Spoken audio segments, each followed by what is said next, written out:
মানে অসমৰ ইতিহাসৰ আটাইতকৈ কুখ্যাত যিজন দালাল ব্লেকমেইলাৰ সেই মানুহজনে হ'ল দুলাল বৰা। তেওঁ মানে কামটো হ'ল জীৱনৰ একমাত্ৰ প্ৰফেশ্যনটোৱে হ'ল তেওঁ প্ৰফেশ্যনেলি এজন দালাল, প্ৰফেশ্যনেলি এজন ব্লেকমেইলাৰ। তেওঁৰ একমাত্ৰ কামটো হ'ল মানুহক ব্লেকমেইল কৰা, মানুহৰ পৰা পইচা তোলা আৰু মানুহক ব্লেকমেইলৰ জৰিয়তে তেওঁ কোটি কোটি টকাৰ সম্পত্তি আহৰণ কৰা। আৰু তেওঁক অসমৰ বৰ্তমানৰ মুখ্যমন্ত্ৰীজনে পৃষ্ঠপোষকতা কৰি থাকে। চৰকাৰৰ পৃষ্ঠপোষকতাৰ কাৰণে তেওঁ এনেকৈ বাচি আছে। আজি কোনোবা এজন মানে ডিজিপিৰ বিৰুদ্ধে আন এজন হ'বলগীয়া ডিজিপিক এজনে ব্যৱহাৰ কৰে, বৰ্তমানৰ ডিজিপিজনে বেলেগ এজনে আনজনক এনেকৈ ব্যৱহাৰ কৰে। অফিচাৰবিলাকে এওঁক ব্যৱহাৰ কৰি কি কয় ইজনে সিজনক ব্লেকমেইল কৰে। তাৰপিছত আটাইতকৈ ডাঙৰ কথা যে আগৰ যিজন প্ৰাক্তন আমাৰ মুখ্যমন্ত্ৰী, সেই প্ৰাক্তন মুখ্যমন্ত্ৰীজনৰ বিৰুদ্ধে বৰ্তমানৰ মুখ্যমন্ত্ৰীজনে আকৌ দুলাল বৰাক ব্যৱহাৰ কৰিছিল।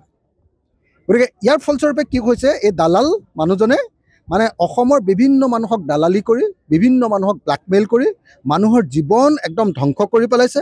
বহুত মানুহে চুইচাইড কৰিবলগীয়া হৈছে, বহুত মানুহৰ অৰ্থনৈতিক অৱস্থা একদম সৰ্বশান্ত কৰি পেলাইছে। সেইকাৰণে মই ভাবোঁ যে এনেকুৱা ভয়ানক যিবিলাক দালাল আছে, এইবিলাকক চিৰকালৰ কাৰণে যাতে কোনোদিন আৰু এনেকৈ মানুহক ব্লেকমেইল কৰিব নোৱাৰে, চিৰকালৰ কাৰণে জেইলত ৰখাৰ ব্যৱস্থা গ্ৰহণ যেতিয়ালৈকে নকৰিব, আৰু তেতিয়া কৰিব যেতিয়া মুখ্যমন্ত্ৰীয়ে নিজে বস্তুটো চাই লৈ তেওঁৰ লগত থকা সম্পৰ্কটো নাইকিয়া কৰি পেলাব, তেতিয়া সেইটো সম্ভৱ হ'ব। অকল শিৱশৰণ হাতীবৰুৱা বা এনেকুৱা ধৰণৰ যিবিলাক মানুহে এইটো ট্ৰেন্সপৰ্ট কৰাৰ গোটেই কামটোৰ ঠিকাটো লয়, মানে গাড়ীখন পাৰ কৰি দিয়া ঠিকাটো লয় হৰেণ মহন্ত।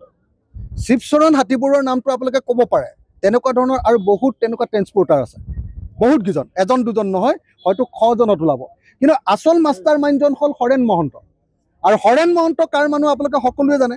গতিকে আপোনালোকে হৰেণ মহন্তৰ নিউজটো দিয়কচোন। আৰু মই অসমৰ মুখ্যমন্ত্ৰীক কৈছোঁ, যদি আপুনি সঁচাকৈ অসমত চুপাৰি বন্ধ কৰিব খুজিছে, প্ৰধানমন্ত্ৰীয়ে কৈছে আপোনাক বন্ধ কৰিবলৈ মই জানো, তেতিয়াহ'লে আপুনি হৰেণ মহন্তক গ্ৰেপ্তাৰ কৰক আৰু সেই পিছদিনাৰ পৰা সম্পূৰ্ণৰূপে অসমত চুপাৰি বন্ধ হৈ যাব। মানে অসমৰ ইতিহাসৰ আটাইতকৈ কুখ্যাত যিজন দালাল ব্লেকমেইলাৰ সেই মানুহজনে হ'ল দুলাল বৰা। তেওঁ মানে কামটো হ'ল জীৱনৰ একমাত্ৰ প্ৰফেশ্যনটোৱে হ'ল তেওঁ প্ৰফেশ্যনেলি এজন দালাল, প্ৰফেশ্যনেলি এজন ব্লেকমেইলাৰ।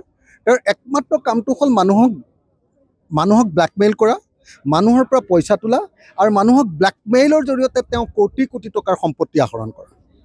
আৰু তেওঁক অসমৰ বৰ্তমানৰ মুখ্যমন্ত্ৰীজনে পৃষ্ঠপোষকতা কৰি থাকে। চৰকাৰৰ পৃষ্ঠপোষকতাৰ কাৰণে তেওঁ এনেকৈ বাচি আছে। আজি কোনোবা এজন মানে ডিজিপিৰ বিৰুদ্ধে আন এজন হ'বলগীয়া ডিজিপিক এজনে ব্যৱহাৰ কৰে, বৰ্তমানৰ ডিজিপিজনে বেলেগ এজনে আনজনক এনেকৈ ব্যৱহাৰ কৰে। অফিচাৰবিলাকে এওঁক ব্যৱহাৰ কৰি কি কয় ইজনে সিজনক ব্লেকমেইল কৰে। তাৰপিছত আটাইতকৈ ডাঙৰ কথা যে আগৰ যিজন প্ৰাক্তন আমাৰ মুখ্যমন্ত্ৰী, সেই প্ৰাক্তন মুখ্যমন্ত্ৰীজনৰ বিৰুদ্ধে বৰ্তমানৰ মুখ্যমন্ত্ৰীজনে আকৌ দুলাল বৰাক ব্যৱহাৰ কৰিছিল। গতিকে ইয়াৰ ফলস্বৰূপে কি হৈছে, এই দালাল মানুহজনে মানে অসমৰ বিভিন্ন মানুহক দালালি কৰি, বিভিন্ন মানুহক ব্লেকমেইল কৰি মানুহৰ জীৱন একদম ধ্বংস কৰি পেলাইছে। বহুত মানুহে চুইচাইড কৰিবলগীয়া হৈছে, বহুত মানুহৰ অৰ্থনৈতিক অৱস্থা একদম সৰ্বশান্ত কৰি পেলাইছে।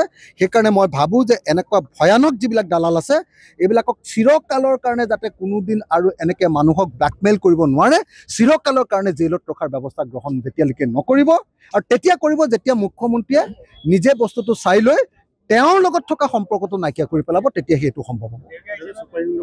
অকল শিৱশৰণ হাতীবৰুৱা বা এনেকুৱা ধৰণৰ যিবিলাক মানুহে এইটো ট্ৰেন্সপৰ্ট কৰাৰ গোটেই কামটোৰ ঠিকাটো লয়, মানে গাড়ীখন পাৰ কৰি দিয়া ঠিকাটো লয় হৰেণ মহন্ত। শিৱশৰণ হাতীবৰুৱাৰ নামটো আপোনালোকে ক'ব পাৰে, তেনেকুৱা ধৰণৰ আৰু বহুত তেনেকুৱা ট্ৰেন্সপৰ্টাৰ আছে, বহুত কেইজন, এজন দুজন নহয়, হয়তো 100জনত ওলাব। কিন্তু আচল মাষ্টাৰ মাইণ্ডজন হ'ল হৰেণ মহন্ত। আৰু হৰেণ মহন্ত কাৰ মানুহ আপোনালোকে সকলোৱে জানে। গতিকে আপোনালোকে হৰেণ মহন্তৰ নিউজটো দিয়কচোন। আৰু মই অসমৰ মুখ্যমন্ত্ৰীক কৈছোঁ, যদি আপুনি সঁচাকৈ অসমত চুপাৰি বন্ধ কৰিব খুজিছে, প্ৰধানমন্ত্ৰীয়ে কৈছে আপোনাক বন্ধ কৰিবলৈ মই জানো, তেতিয়াহ'লে আপুনি হৰেণ মহন্তক গ্ৰেপ্তাৰ কৰক আৰু সেই পিছদিনাৰ পৰা সম্পূৰ্ণৰূপে অসমত চুপাৰি বন্ধ হৈ যাব।